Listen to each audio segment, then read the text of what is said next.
Bonjour, dans notre parashat Bereshit, c'est marqué Ubayom HaShevi'i Shavat Vainafash, que Akadosh Baruch Hu, il a travaillé, il a créé le monde pendant 6 jours, et le 7e jour, il s'est reposé. Ubayom HaShevi'i, le 7e jour, Shavat. Shavat, c'est se reposer.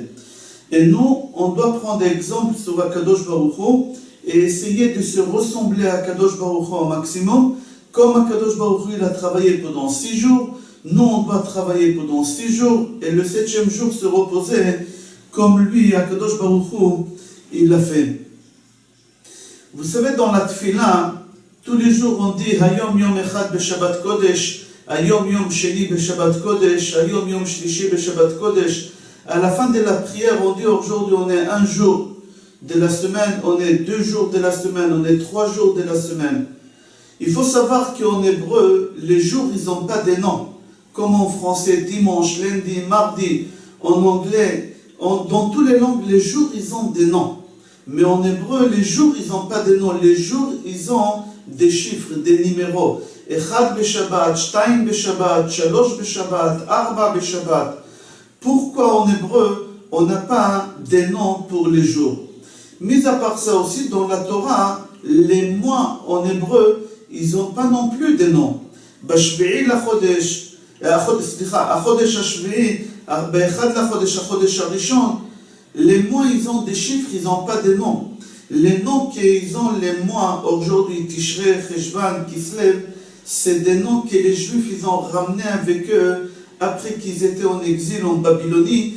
Ils ont donné des noms aux mois. C'est des noms babyloniens, c'est même pas en hébreu les noms des mois, Tishrei, Cheshvan, Kislev, c'est pas en hébreu. C'est-à-dire que les jours et les mois, ils ont des chiffres, et ils n'ont pas des noms. Pourquoi? Première chose, pourquoi les mois, ils ont des chiffres et pas des noms? C'est marqué dans la Torah noir sur blanc, Leman tizkor et yom tzetra me'eretz Mitzrayim. On donne des chiffres au mois et pas des noms, comme ça tu sauras quand est-ce que tu es sorti d'Égypte. Quand on dit le premier mois de l'année, c'est-à-dire c'est le mois de Nissan, ça fait 1 mois qu'on est sorti d'Égypte. Au moment qu'on dit le 2e mois de l'année, ça veut dire Iyar, Sivan, Tammuz, Av. On donne des chiffres, on ne donne pas des noms. Tout ça, c'est lié à la sortie d'Égypte. Alors c'est pour ça qu'on a donné des chiffres et pas des mois, des noms. Pourquoi? Comme ça tu te rappelles, il y a combien de temps tu es sorti d'Égypte. Ça, c'est pour les mois. Pourquoi les jours, ils ont des chiffres? Pour la simple raison aussi, c'est où que tu saches combien de temps il s'est écoulé depuis la dernière Shabbat, et comme ça tu es triste. Oh, 1 jour déjà que Shabbat est passé, j'ai de la peine. Ou aujourd'hui, c'est le 2e jour que Shabbat est passé, j'ai de la peine. Ça, c'est une idée. Pourquoi on compte les jours? Pour savoir combien on s'est éloigné de la dernière Shabbat et on a de la peine. Il y a une autre explication qui est, d'après elle, on ne parle pas du passé, on parle du futur. C'est-à-dire aujourd'hui, c'est une journée qui vient de s'écouler de la semaine et il me reste encore 5 jours pour arriver le jour de Shabbat. Ayom Yom Sheni Beshabbat Kodesh, ça fait 2 jours qui se sont écoulés. Il me reste encore 5 jours avant d'arriver le jour de Shabbat. C'est-à-dire, on donne des chiffres au jour pour montrer l'amour qu'on porte au jour de Shabbat. C'est où, oh là là, ça fait déjà une journée et déjà c'est tellement difficile. Oh là là, ça fait 2 jours, c'est tellement difficile. 3 jours, c'est tellement difficile. Ou ça fait une journée qu'on a passé, il nous reste encore 6 jours. 2 jours ils se sont passés, il reste encore 5 jours, etc. Tout ça pour montrer l'amour qu'on a pour Shabbat. C'est pour ça on dit les chiffres et pas les jours. Pour les mois, pour qu'on donne des chiffres et pas des noms, pour se rappeler pour la sortie d'Égypte. Les Ma'an tizkor et yom tzetra me'eretz Mitzrayim. Pourquoi on doit savoir combien de jours ils se sont écoulés avant que Shabbat va arriver? Pour la simple raison, Chachamim disent, au moment que tu sais à quoi t'attendre, tu te prépares beaucoup mieux à l'avance. comme je sais que je suis en train de m'attendre au jour de Shabbat, que c'est le jour le plus important de l'année, pas seulement de la semaine, de toute l'année, c'est plus important que Kippour, que Yom Tov, etc. Alors tu vas recevoir le jour de Shabbat autrement si tu ne t'attends pas. C'est lui qui ne s'attend pas à Shabbat, et au dernier moment il dit, ah dans 2 minutes c'est Shabbat, il faut vite faire des choses. Ça ne sera pas la même Shabbat si tu t'es préparé à l'avance les jours de Shabbat. Dans le chant de Shabbat, vendredi soir à la synagogue, on dit Ki mekor aberacha, que Shabbat, c'est la source de la bénédiction. On se pose la question, quel rapport Shabbat avec la source de la bénédiction? Alors, quand on dit la source de la bénédiction, ça veut dire la parnassa. Quel rapport Shabbat avec la parnassa? Alors, Chachamim disent, Akadosh Baruch Hu, il nous a ordonné de respecter le Shabbat, Veshameru bnei Israël et Shabbat la'asot, et Shabbat לדורותם, ברית עולם ביני ובין בני ישראל, אותי לעולם. כי 6 ימים עשה השם את השמיים ואת הארץ, וביום השביעי שבת ויהי נפש.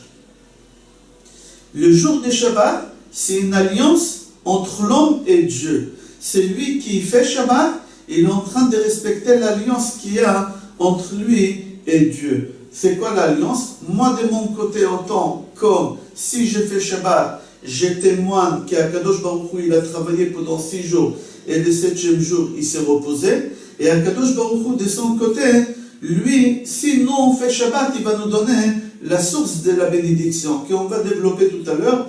Quel rapport il y a la source de la bénédiction avec Shabbat? En hébreu, il y a 2 mots qui se ressemblent, mais ils sont contradictoires.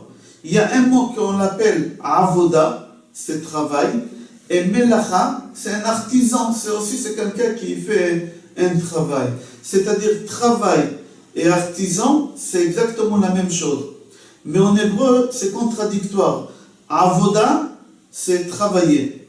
Et melacha, c'est artisan. Mais si on prend les racines de chaque mot, je vais vous marquer ça. Avoda,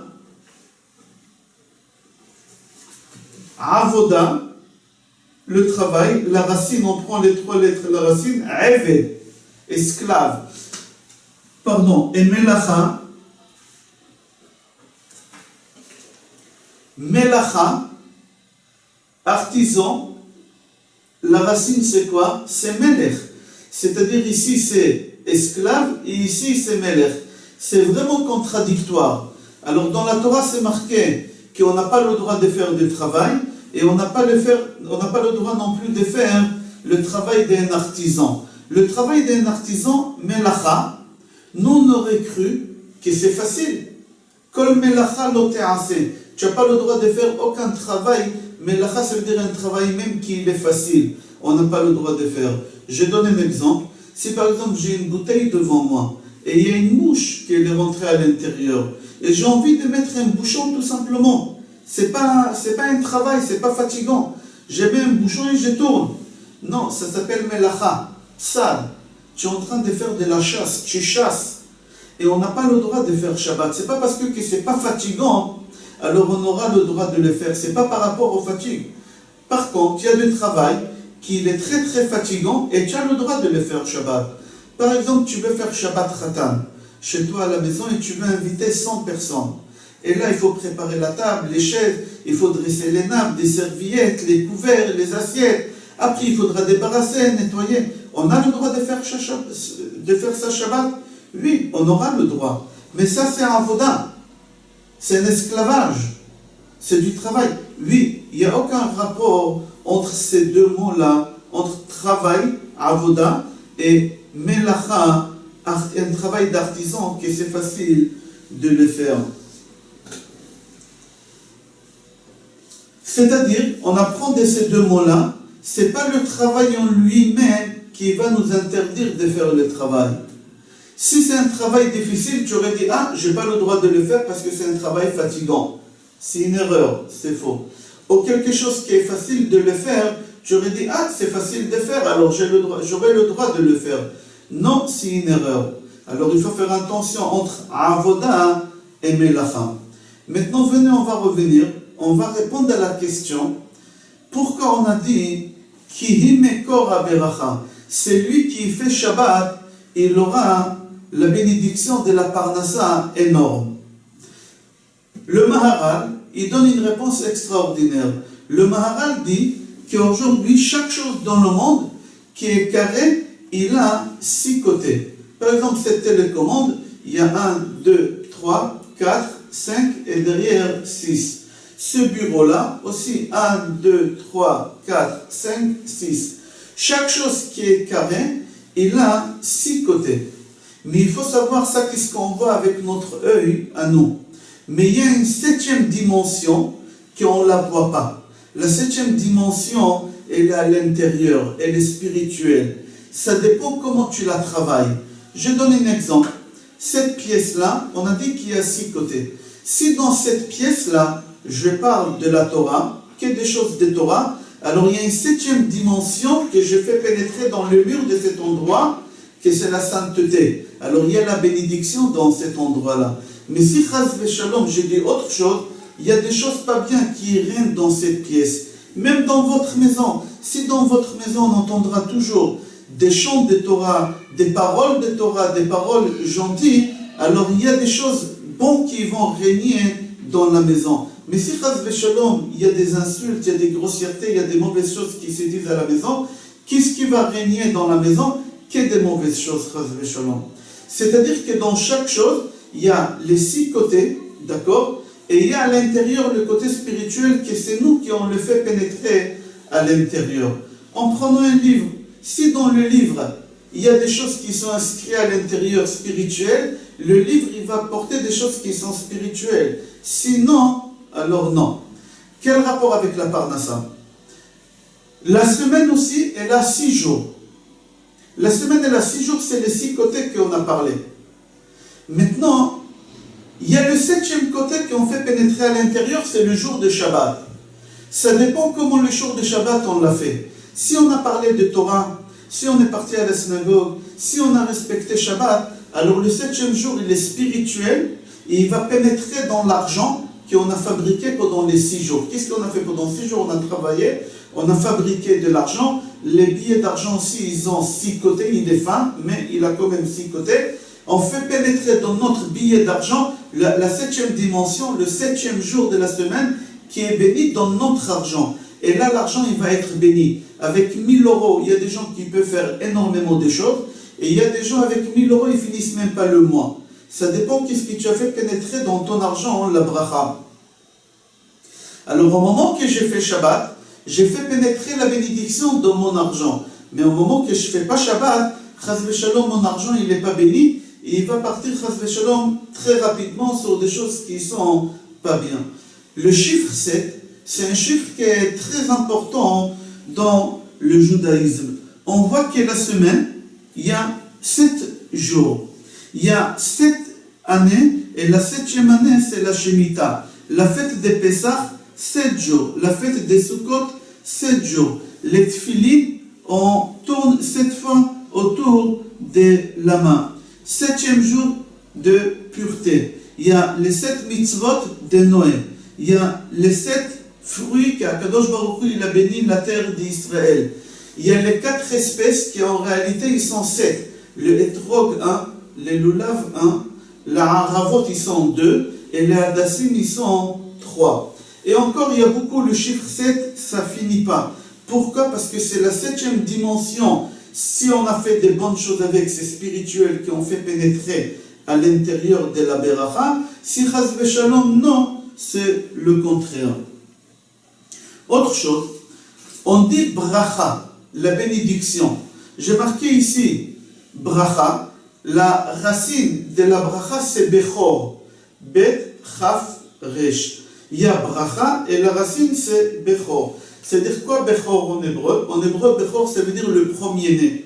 Le premier-né il prend le double. C'est-à-dire la bracha ça te ramène le double. Mis à part ça, les 3 lettres, les seules 3 lettres dans toutes les lettres hébraïques, d'accord? Si tu prends la lettre qui est avant, tu la multiplies par 2, c'est la lettre qui suit. Par exemple, dans Bechor, Bet, Chaf, Resh, Le bet, la lettre d'avant, c'est Aleph. Si tu prends Aleph, tu la multiplies, ça fait bet, ça fait 2. Le Chaf, c'est 20. Si tu prends le 10, tu multiplies par 2, ça fait Chaf, 20. Et Kouf, c'est 100, tu multiplies par 2, ça fait Resh, ça fait 200. C'est-à-dire dans la bracha, que ce soit dans les chiffres, que ce soit dans les lettres, il y a la bénédiction qui est à l'intérieur, qui est doublée. C'est pour ça qu'on dit Kihi Mekor HaBeracha. Shabbat, c'est la source de la bénédiction. Bracha, c'est Bechor. Bechor, c'est tout est multiplié par 2. La bracha, elle est par 2. C'est-à-dire, c'est lui qui fait Shabbat. Pas seulement qu'il aura la bracha qui est tout multiplié par 2, il y a la bénédiction à l'intérieur. En plus, il va profiter d'un jour de repos, des Shabbats. Il va à la synagogue, il peut profiter dans les prières, dans les chants. Après, il rentre à la maison, il a les repas des Shabbats extraordinaires. Après, il pourra profiter de sa femme et ses enfants. Pourquoi on doit faire Shabbat? Chachamim, ils ont dit, il y a 3 raisons pourquoi on fait Shabbat, et on finit avec ça le cours. La première raison, souviens-toi toujours de la sortie d'Égypte. Pourquoi? Afin que tu te souviens le jour de ta sortie d'Égypte. Nous, on était en Égypte des esclaves. On n'avait même pas un seul jour de repos. Là, Kadosh Baruch Hu nous a donné un jour de repos. Pourquoi? Pour se souvenir de la sortie d'Égypte. Deuxième, on doit essayer de se comparer avec Akadosh Baruch Hu. Akadosh Baruch Hu, il a travaillé, il a créé le monde pendant 6 jours. Le 7e jour, il s'est reposé. Nous, on essaye de faire la même chose que lui. La même chose qu'Akadosh Baruch Hu. La 3e raison pourquoi on fait Shabbat, parce que c'est une Gzerat HaKatuv. C'est marqué dans la Torah, au Bayom HaShevi'i Shabbat Vayim Nafash. Il faut savoir qu'il y a beaucoup de gens qui font énormément de bêtises pour avoir une belle parnassa. Pour avoir une belle parnassa, j'ai entendu des gens qui ont fait vraiment des bêtises pour avoir une belle parnassa. Pourquoi faire autant de bêtises? Fais des choses logiques. Fais des choses que tu pourras profiter avec. Fais Shabbat et tu auras la parnassa extraordinaire. Je vous souhaite Shabbat Shalom, Bracha ve'atzlacha et Kol Tov.